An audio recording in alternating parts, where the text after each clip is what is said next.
अभिषेक और मायरा की शादी हुई थी और आज उनकी सुहागरात थी।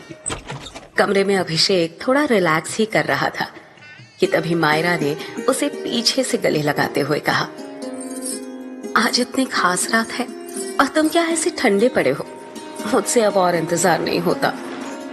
मायरा की बात पर अभिषेक ने उसे पहले तो हैरानी से देखा और फिर कहा, तुम तो बहुत ज्यादा एक्साइटेड। अभिषेक आगे कुछ बोल पाता इससे पहले ही मायरा ने अपने होंठ अभिषेक के होठों पर रख दिए।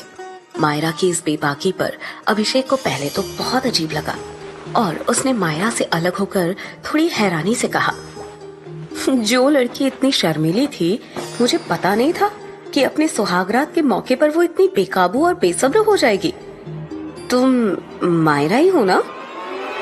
अभिषेक की बात पर मायरा ने काफी गंभीर आवाज में कहा, नहीं, मैं खूनी वधू हूँ जो मर्दों के साथ सुहागरात मनाकर बाद में उन्हें मार देती है।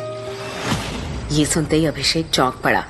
वो कुछ कहता इससे पहले ही मायरा ने हंसते हुए कहा, यार मैं तुम्हारी बीवी हूँ मायरा। इस बात पर अभिषेक ने मायरा से थोड़ा दूर हटकर कहा, तुमने भी किसका नाम ले लिया? इस तरह रात को उसका नाम नहीं लेना चाहिए, पता है ना? ये सब छोड़ो और मुझ पर ध्यान दो। कहते हुए मायरा ने अभिषेक को अपने करीब खींच लिया और उसे चूमने लगी। मायरा के होठों को अपने चेहरे पर महसूस कर अभिषेक भी अब मदहोश होने लगा था। अभिषेक का साथ पाकर मायरा के चेहरे पर एक गहरी मुस्कान आ गई और बस कुछ पलों के लिए उसकी आंखों का रंग बदलकर खून सा लाल हो गया। तभी अचानक ही उसकी आंखें चमकने लगी, लेकिन अभिषेक मायरा की बदलती आंखों का रंग देख पाता उससे पहले ही उसके फोन पर रिंग हुई और अभिषेक फोन पर बातें करने लग गया। मगर वहीं पीछे खड़ी मायरा बेताब हो रही थी। अभिषेक ने जैसे ही फोन रखा, मायरा उससे जाकर लिपट गई। ये मायरा को आज क्या हो गया है? आज से पहले इसका ऐसा रूप नहीं देखा था। ये मेरी मायरा ही है ना? मायरा के बदले हुए रूप को देख अभिषेक ने मन ही मन कहा।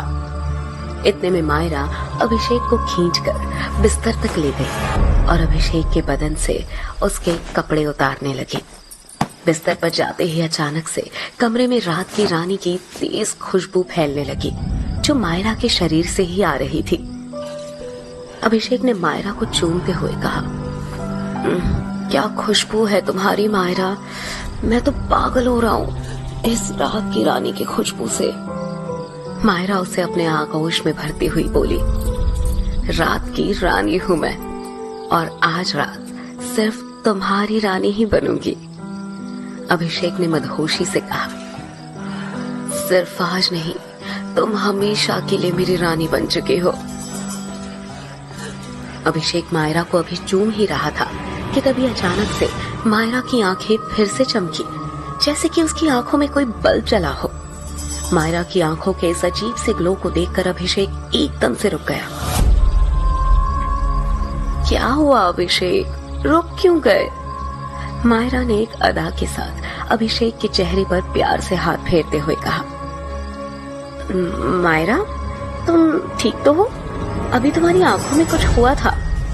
अभिषेक की बात सुन मायरा ने मुस्कुराते हुए कहा, नहीं, कुछ भी तो नहीं, देखो मेरी आंखें तो बिल्कुल ठीक है।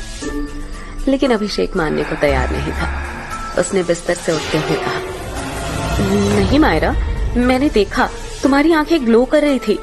क्या हुआ तुम्हें? अभिषेक की आवाज एक अनजाने भय से कांप रही थी, लेकिन तभी मायरा ने अपने कोमल हाथों को अभिषेक के चेहरे पर फेरा और अभिषेक मानो सब कुछ भूल गया हो।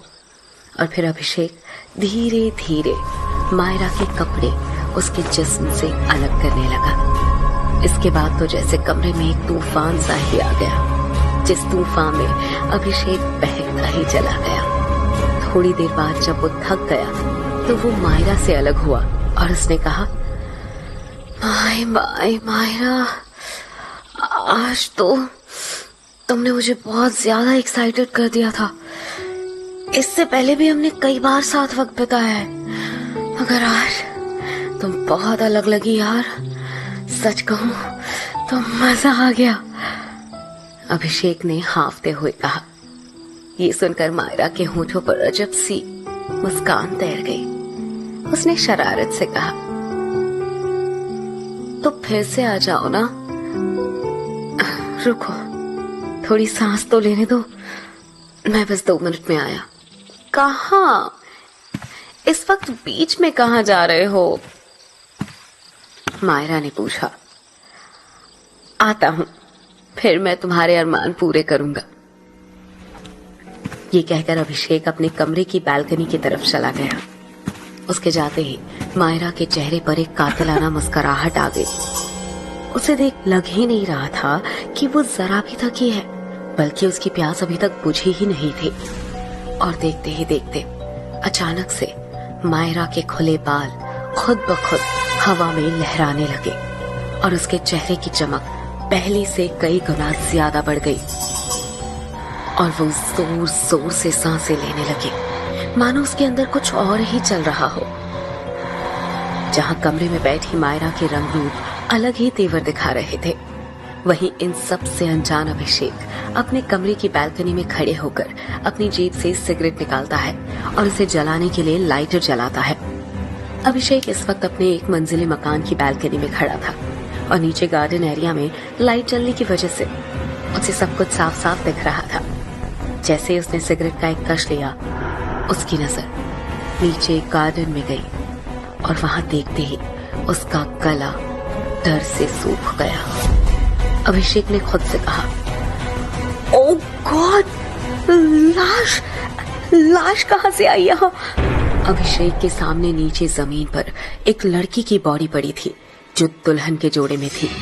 उसने घबराते हुए जैसे ही और ध्यान से देखा तो उसकी आंखों को यकीन नहीं हुआ, क्योंकि वो लाश किसी और की नहीं बल्कि उसकी पत्नी मायरा की थी। उसने घबराते हुए धीरे से कहा, अंदर जो बैठी है वो अगर मायरा है तो फिर ये लड़की कौन है?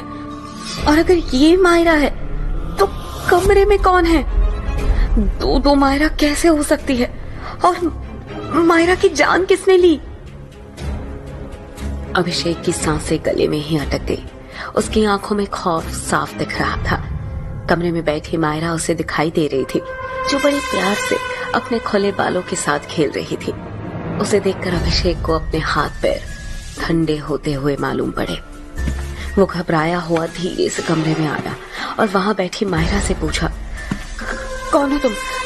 क्या तुमने मारा है मेरी मायरा को? ओ माय गॉड, मतलब गांव वाले जिस खूनी वधू के बारे में बात कर रहे थे वो सच है? क्या तुम खूनी वधू हो? अभिषेक के सवाल के बदले में मायरा की एक ठहाकेदार हंसी वहां गूंजी। अभिषेक के कदम वहीं जम गए और तभी मायरा के शरीर की रंगत बदलने लगी। देखते ही देखते उसका चेहरा बदल गया। अभिषेक के सामने अब उसकी मायरा नहीं थी, बल्कि एक बेहद खूबसूरत लड़की थी, जिसकी खूबसूरती देखकर वो हक्का बक्का रह गया। उसका लहंगा रुई के नरम फाँव जैसे उसके गोरे बदन को छुपाने की नाकाम कोशिशें कर रहा था। उसके शरीर की आकर्षक बनावट और उसके लाल पतले होंठ और काजल से सनी बड़ी बड़ी आंखें अभिषेक को अपनी ओर खींच रहे थे। उस लड़की के बदन की कसावट और उसके काले घुंघराले बाल ऐसे थे कि कोई भी मर्द खुद को उस पे न्यौछावर करने को तैयार हो जाए। अभिषेक भी उसकी खूबसूरती में मदहोश होकर पल भर को सब कुछ भूल चुका था। तभी उस लड़की ने मुस्कुराते हुए कहा, आओ अभिषेक, अभी तो हमारी सुहागरात बाकी है। ऐसा कहते हुए उस लड़की की आंखें एकदम से चमकने लगी और उन आंखों में देखता हुआ अभिषेक मानो उससे सम्मोहित हो गया हो और वो एकटक उस लड़की की आंखों में देखने लगा। तभी वो लड़की आगे बढ़ी और अभिषेक के पूरे बदन को चूमने लगी और अभिषेक भी उसके होठों के जादू में पूरी तरह से खो गया। अगले ही पल अभिषेक के दिमाग से सब कुछ निकल गया। इस बार उसे फिर से उस लड़की के साथ कुछ अलग ही किस्म की खुशी महसूस हो रही थी। दोनों अब अपनी चरम सीमा पर पहुंच चुके थे। वो लड़की अभिषेक के ऊपर थी और वो अभिषेक के पूरे बदन को अपने होठों से चूमे जा रही थी। कुछ देर बाद अभिषेक बुरी तरह से थक गया। अभिषेक पसीने से भीग चुका था। अभिषेक को ऐसे देख उस लड़की के चेहरे पर एक रहस्यमयी मुस्कान उभर आई और उसने फिर से अभिषेक को अपनी ओर खींचा और उसके होठों पर एक बार फिर से किस किया। पर इस बार अभिषेक को अपनी सांसें अटकती हुई महसूस हो रही थी। उसे अपना पूरा बदन अकड़ता हुआ लग रहा था और अगले ही पल अभिषेक का पूरा शरीर ऐसे सफेद हुआ जैसे शरीर से खून की एक एक बूंद चूस ली गई हो। एक आखिरी बार अभिषेक के गले से तेज चीख निकली। उसकी चीख सुनते ही वीर सिंह, हवेली का मैनेजर और गार्ड दौड़कर अभिषेक के कमरे में आए। मैनेजर ने भय से आंखें बड़ी करते हुए कहा, अरे ये अभिषेक बाबू के साथ क्या हो गया? जल्दी से किसी डॉक्टर को बुलाओ कोई। लेकिन जमीन पर पड़ा अभिषेक अपनी आखिरी सांसें ले चुका था। वीर सिंह ने अभिषेक की लाश को देखकर कहा, इसे खूनी वधू ने मारा है। जल्दी से सब उस भूतनी की तस्वीर निकालो और घर के बाहर जलाओ। जल्दी करो, नहीं तो वो और भी लोगों को मार देगी। उस वक्त रात के 12 बज रहे थे और पूरे गांव में आग की तरह ये बात फैल गई कि हवेली में खूनी वधू ने अभिषेक और उसकी पत्नी मायरा को मार दिया है। पूरे गांव के औरत मर्द अपने घरों से कैरोसिन तेल निकाल कर ले आए और वीर सिंह सहित सभी हवेली के सामने जमा हो गए। वीर सिंह ने घबराते हुए कहा, एक साथ 2-4 तस्वीरें जला दो, अगर आसपास होगी तो भाग जाएगी। वीर सिंह के कहते ही सभी ने एक साथ तस्वीर को आग के हवाले कर दिया। तस्वीरों में आग लगते ही किसी औरत की तेज चीख की आवाज आई और साथ ही मन कपा देने वाली रोने की आवाज। अगले ही पल तेज हवा से मौसम बदलने लगा तो सभी घबराकर एक दूसरे की शक्लें देखने लगे। वीर सिंह ने जोर से कहा, घबराने की बात नहीं है, ये उसी भूतनी की चीख है। तस्वीरों के जलने से उसको भी कुछ हुआ है और इसलिए वो यहाँ से भाग गई है। सभी को परेशान होते देख वीर सिंह ने कहा, आज से इस गांव में शादी के लगन में कोई शादी नहीं होगी और अगर किसी ने इसके खिलाफ जाकर शादी करने की कोशिश की तो उसे गांव से बाहर कर दिया जाएगा। पूरे गांव के लोगों ने एक साथ कहा, हाँ, ऐसा ही होगा। हाँ, ऐसा ही होगा। हाँ, ऐसा ही होगा। खूनी वधू की इस घटना के 10 दिन बाद फूलपुर गांव के स्टेशन पर शाम के 6 बजे एक ट्रेन आकर रुकती है। ट्रेन में सोई चेतन की अचानक से नींद खुली। चेतन एक 26 साल का हैंडसम लड़का है जो मुंबई से फूलपुर गांव एक डॉक्यूमेंट्री फिल्म बनाने के लिए आया है।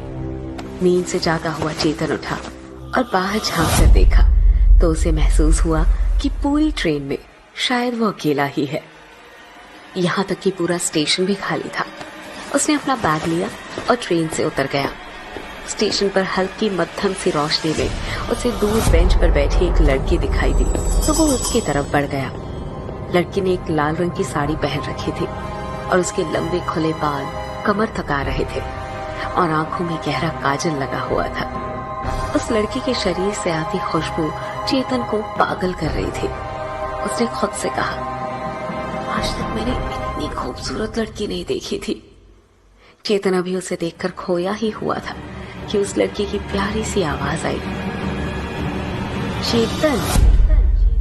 एक अनजान लड़की के मुंह से अपना नाम सुनकर चेतन ने चौंकते हुए कहा, आपको मेरा नाम कैसे मालूम? लड़की ने शरारत से मुस्कुराते हुए कहा, आपके आई कार्ड पर लिखा है। चेतन ने गौर किया। उसने अपने हाथ में अपना आईडी पकड़ा हुआ था, लेकिन इतनी कम रोशनी में इसने मेरा नाम कैसे पढ़ लिया? वो सोच ही रहा था कि लड़की ने फिर कहा, आप किसे ढूंढ रहे हैं? चेतन ने जवाब दिया, मैं तो अभी आया हूँ, लेकिन शायद आपको मदद की जरूरत है। इस वक्त अकेली आप स्टेशन पर क्या कर रही हैं? कहीं छोड़ दूं मैं आपको?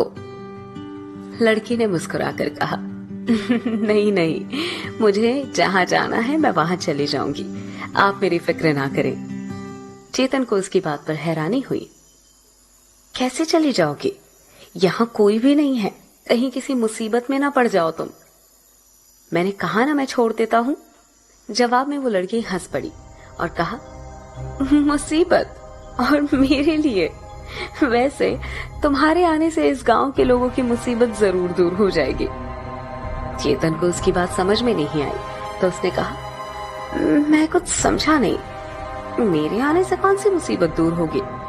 मैं तो यहाँ बस एक डॉक्यूमेंट्री फिल्म बनाने आया हूँ। लड़की ने जवाब दिया, वो समय आने पर पता चल जाएगा तुम्हें। उसकी बात पर चेतन ने बेपरवाही से अपने कंधे ऊपर किए और वहां से चला गया। उसके जाते ही उस लड़की के होंठों पर एक रहस्यमयी मुस्कान उभर आई। इन सब से बेखबर चेतन प्लेटफॉर्म के बाहर आया तो उसे दूर दूर तक एक कुत्ता भी नजर नहीं आ रहा था। सन्नाटा इतना गहरा कि उसे अपनी सांसें भी सुनाई दे रही थी। वो कुछ देर वहीं खड़ा होकर इंतजार करने लगा। थोड़ी देर बाद चेतन को जब एक रिक्शा नजर आया तो उसकी जान में जान आई। वो दौड़कर रिक्शा वाले के पास गया और बैठते हुए कहा, चलो भाई, अजीब जगह है ये, एक परिंदा भी नजर नहीं आ रहा यहाँ तो। चेतन की बात सुन रिक्शा वाले ने कहा, भैया आपको एक सलाह दे रहे हैं, आइंदा सूरज ढलने के बाद ना कभी गांव में ऐसे मत निकलना। वो तो हम कुछ काम से आ गए थे इस तरफ, इसलिए आपको मिल गए, नहीं तो एक आदमी नहीं मिलता। और वैसे भी हमने अपने पास उस भूतनी को भगाने का कवच भी रखा है। भूतनी? कौन सी भूतनी भाई? चेतन ने हैरानी से पूछा।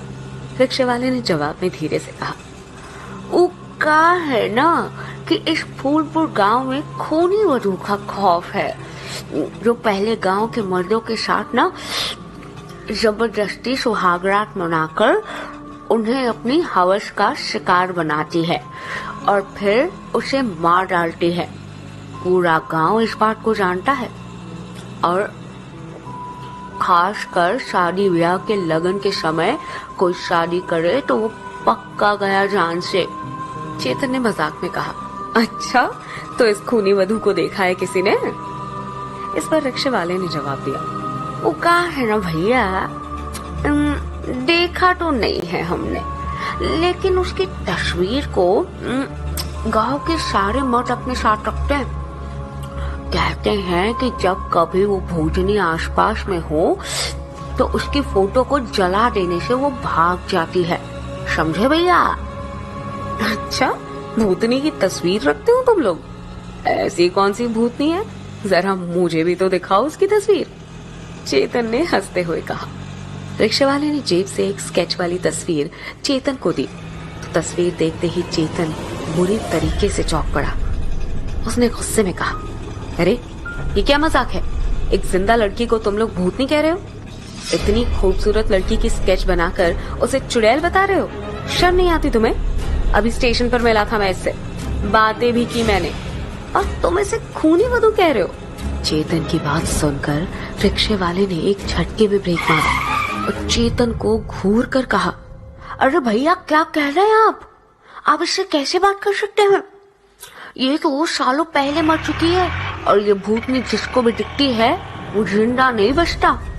रिक्शे वाले की बात पर चेतन पूरी तरह से हिल गया और खुद से कहा, तो क्या वो वाकई में खूनी वधू थी, एक भूतनी? अगर ऐसा ही है तो उस चुड़ैल ने मेरी जान क्यों नहीं ली? ये रिक्शा वाला ना पक्का पागल है, कुछ भी बकवास किए जा रहा है। चेतन को उसकी सोच में डूबा देख रिक्शे वाले ने कहा, भैया जी जाना कहाँ है आपको, किससे मिलने आए हो यहाँ पर? चेतन ने अपने फोन पर देखते हुए कहा, काल भैरव मंदिर जाना है।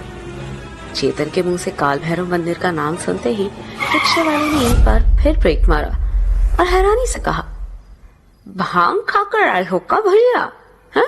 पहले कहते हो कि भूतनी से बात किए और अब कह रहे हो कि काल भैरव मंदिर जाना है, वो भी रात के वक्त। इंसान ही हो ना या कोई आत्मा हो? रिक्शे वाले की इस बात पर अब चेतन को भी गुस्सा आ गया। उसने रिक्शे से उतरते हुए कहा, बहुत कर लिए तुम बकवास, तब से बिना सिर पैर की बातें किए जा रहे हो। तुम रहने दो, मैं खुद चला जाऊंगा जहाँ जाना है।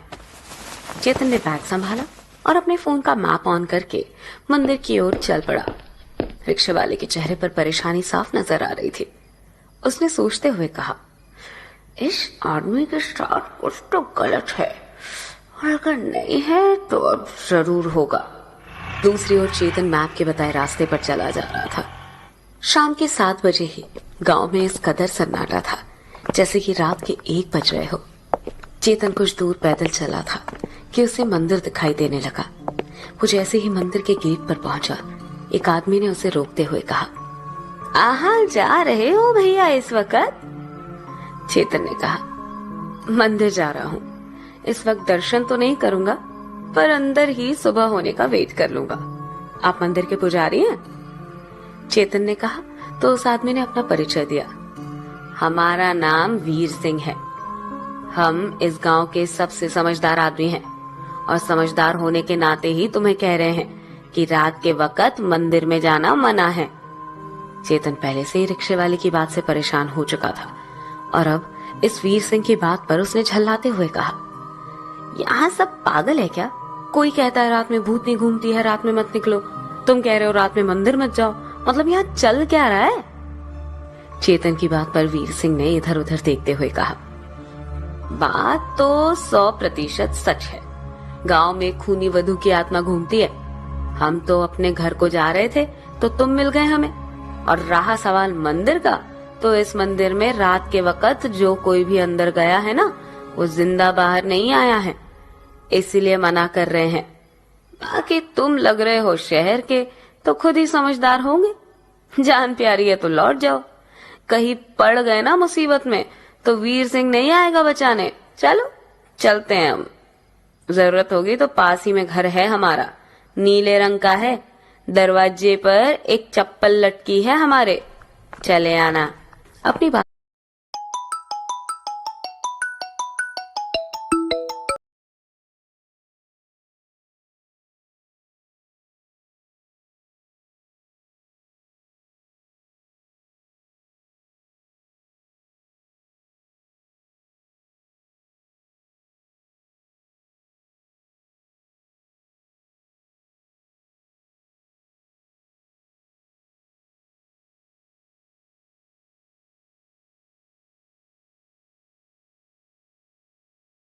कहकर वीर सिंह तो वहां से चला गया, लेकिन चेतन को हड़बड़ी थी। उसने खुद से कहा, मैं नहीं रुक सकता सुबह तक। मुझे जल्द से जल्द अपनी डॉक्यूमेंट्री फिल्म शूट करके इस अजीब से गांव से वापस जाना है। और कल रुक भी गया तो भी तो फिल्म तो रात के वक्त ही शूट करनी है मुझे, इसलिए ये काम आज ही खत्म करना होगा और सुबह की ट्रेन से मैं वापस चला जाऊंगा।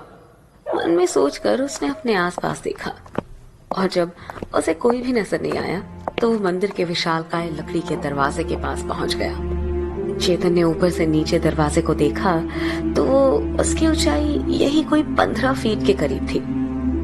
दरवाजे पर लोहे की कुंडी लगी हुई थी और पास ही एक बोर्ड रखा हुआ था जिस पर लिखा था, शाम के बाद मंदिर में प्रवेश वर्जित है। चेतन ने बोर्ड को हटाकर एक साइड रखा और दरवाजे के ऊपर लगे भारी भरकम लोहे की कुंडी को दोनों हाथों से पकड़कर खोला। कुंडी के खुलते ही एक हल्की सी आवाज के साथ मंदिर का मेन गेट खुल गया। चेतन ने मंदिर के भीतर प्रवेश किया और अंदर से दरवाजे को बंद कर दिया। मंदिर के भीतर गहरा अंधेरा था। सन्नाटे को चीरती हुई बस पेड़ के पत्तों की आवाजें आ रही थी।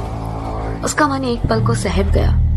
उसने बैग के हैंडल को कसकर पकड़ा और मोबाइल के टॉर्च की रोशनी में आगे बढ़ गया। मंदिर का प्रांगण खुला हुआ था जिसके ठीक बीचों बीच एक विशालकाय बरगद का पेड़ था।